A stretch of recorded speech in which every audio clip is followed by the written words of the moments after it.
মুহতারাম হাজিরিন, এই পৃথিবীর মধ্যে এমন একটি সময় আমরা অতিক্রম করতেছি যে সময়ের মধ্যে দিয়ে ইবাদতের নামে,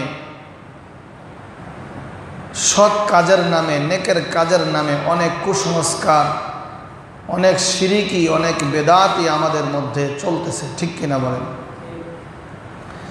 যে যেইভাবে পারে সে সেইভাবে এটাকে ব্যক্ত করে মানুষের দৃষ্টিশক্তিকে তাদের দিকে আকৃষ্ট করে তারা সেটাকে সঠিক বলে চালিয়ে দিচ্ছেন। মুহতারাম হাজিরিন, মুসলমান আমরা সকলেই। মুসলমান কিভাবে ইবাদত করবে, মুসলমান কিভাবে দুনিয়ার মধ্যে তাদের জিন্দেগি পরিচালনা করবে, মুসলমান কিভাবে নামাজ পড়বে, রোজা রাখবে, হজ করবে, যাকাত আদায় করবে, মুসলমান কিভাবে মানুষের সঙ্গে ব্যবহার করবে, কিভাবে লেনদেন করবে, কিভাবে একে অপরের উপকার করবে, সমস্ত বিষয় এক কথায় মুসলমান ধর্মের মধ্যে সব কিছুকে আল্লাহ তাআলা রব্বুল আলামিন কোরআনের মাধ্যমে, হাদিসের মাধ্যমে বলে দিয়েছেন। বলুন সুবহানাল্লাহ। শুধু তাই নয়, মুসলমান কিভাবে তাদের জিন্দেগির প্রত্যেকটি সেক্টরে, প্রত্যেকটি বিভাগে সে আল্লাহ তাআলার হুকুম কিভাবে মানতে হবে এটাকে প্র্যাকটিক্যালিভাবে আল্লাহ তাআলা রব্বুল আলামিন বুঝিয়ে দিয়েছেন। আসমানি কিতাব যেরকমভাবে দিয়েছেন, সেই আসমানি কিতাব পড়ে পড়ে বুঝে বুঝে নবী আলাইহিসসালাতু ওয়াসসালামগণ, বিশেষ করে শেষ নবী মুহাম্মদুর রাসূলুল্লাহ সাল্লাল্লাহু আলাইহি সাল্লামকে পাঠিয়ে আল্লাহ তাআলা রব্বুল আলামিন প্র্যাকটিক্যালি দেখিয়ে দিয়েছেন কিভাবে তোমরা তোমাদের জীবনকে পরিচালনা করবে। ঠিক কিনা বলেন? তা আমাদের সামনে যখন কোনো বিষয় আসবে তখন আমাদের দলিল থাকবে দুইটা। কয়টা? দুইটা দলিল আমাদের সামনে আনতে হবে। একটা হলো এটা যে ইবাদত বা এটা যে নেকের কাজ, এটা আমি কিভাবে বুঝবো, এটা যে ভালো কাজ এটা আমি কিভাবে বুঝবো, বা এটা খারাপ কাজ আমি কিভাবে বুঝবো। এর যোগ্যতা যাদের না থাকবে, যারা কোরআন এবং হাদিসের পারদর্শী নয়, কোরআন এবং হাদিসের যোগ্যতা যাদের মধ্যে নেই, অধিকাংশ লোকের মধ্যে কোরআন এবং হাদিসের পরিপূর্ণ জ্ঞান নেই বললেই চলে, তখন আমাদেরকে দুইটা জিনিসের অনুসরণ করতে হবে। এক নম্বরে, যে আমি যে ইবাদতটা করব এটা কি কোরআনে আছে কিনা। যদি আমি নিজে জানতে পারি, বুঝতে পারি, আলহামদুলিল্লাহ।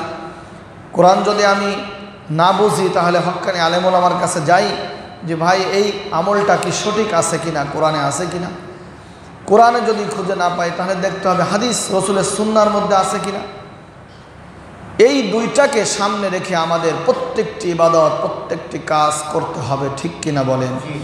যদি আমি আর আপনি আমাদের প্রত্যেকটা কাজ, প্রত্যেকটি জীবনের বিষয়ে যদি কোরআন এবং হাদিসকে সামনে রেখে নির্ণয় করে আমরা সামনে অগ্রসর হইতে পারি, তাহলেই আমাদের সমস্ত ইবাদত আল্লাহর কাছে কবুল হবে। কেননা আল্লাহ তাআলা কোরআনে বলেছেন, অথবা কোরআনে যে বিষয় আসে নাই হাদিসের মধ্যে আল্লাহ তাআলা বিশ্বনবী সাল্লাল্লাহু আলাইহি ওয়াসাল্লামের মাধ্যমে জানিয়ে দিয়েছেন। বলুন সুবহানাল্লাহ, আলহামদুলিল্লাহ। কেননা এই উম্মতের মধ্যে যে ৭৩ কাতার হবে, গুমরা ৭২ কাতার হবে, এটা তো আগেই বলে দেওয়া হয়েছে। এই গুমরা জাতির মধ্যে কারা নিমজ্জিত হবে? যারা কোরআনকে সামনে রেখে তাদের জীবনকে পরিচালনা করবে না, যারা হাদিসকে সামনে রেখে তাদের জীবনকে পরিচালনা করবে না, তাদের মধ্যে এই ফিতনা ফাসাদ, তাদের মধ্যে এই বেদাত, কুসংস্কার, এই কুফরি শিরকি ঢুকে যাবে। বলুন নাউজুবিল্লাহ। মুহতারাম হাজিরিন, আমাদের আলোচনা চলতেছিল ঈদে মিলাদুন্নবীর বিষয়ে। ঠিক কিনা? এই ঈদে মিলাদুন্নবী, ঈদ ও মিলাদুন্নবীর উদ্দেশ্য ছিল এরকম যে রবিউল আউয়াল মাস আসলে এই রবিউল আউয়াল মাসের মধ্যে বিশ্বনবী সাল্লাল্লাহু আলাইহি ওয়াসাল্লামের পুরা গোটা জিন্দেগির আলোচনা হওয়া উচিত ছিল। বিশ্বনবী সাল্লাল্লাহু আলাইহি ওয়াসাল্লাম শিশু বয়সে কিভাবে তিনি তার জীবনকে, আল্লাহ তাআলা তার জীবনকে কিভাবে চালিয়েছেন, বাল্য বয়সে, যুবক বয়সে, বিশ্বনবী সাল্লাল্লাহু আলাইহি ওয়াসাল্লাম কিশোর বয়সে কিভাবে তার জীবনকে অতিবাহিত করেছেন, নবুয়তের পূর্বে 40 বছর পর্যন্ত বিশ্বনবী সাল্লাল্লাহু আলাইহি ওয়াসাল্লাম তার জীবনকে কিভাবে তিনি পরিচালনা করেছেন, তার স্বভাব চরিত্র কেমন ছিল, এটাই তো আলোচনা হওয়া উচিত ছিল, বলুন ঠিক কিনা? নবুয়তের পরে বিশ্বনবী সাল্লাল্লাহু আলাইহি ওয়াসাল্লাম মক্কার জীবনীতে যে তিনি কতদিন অতিবাহিত করেছেন, কিভাবে অতিবাহিত করেছেন, এই বিষয়ে আলোচনা হওয়া উচিত ছিল।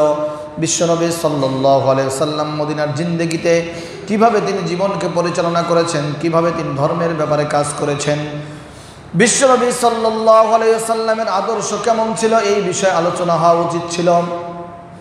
রবিউল আউয়াল মাস আসলে, বিশ্বনবী সাল্লাল্লাহু আলাইহি ওয়াসাল্লামের জন্মের মাস আসলে এইগুলা বেশি বেশি আলোচনা হওয়া উচিত ছিল, যাতে করে নতুন প্রজন্ম যারা দুনিয়ার মধ্যে আসতেছে বা আসছে, এরা যাতে বিশ্বনবী সাল্লাল্লাহু আলাইহি ওয়াসাল্লামের জীবন আদর্শ শুনে শুনে বিশ্বনবী সাল্লাল্লাহু আলাইহি ওয়াসাল্লামের জীবনের আদর্শ নিজেদের মধ্যে ধারণ করতে পারে, এই বিষয়ে হওয়া উচিত ছিল আলোচনা, বলুন ঠিক কিনা?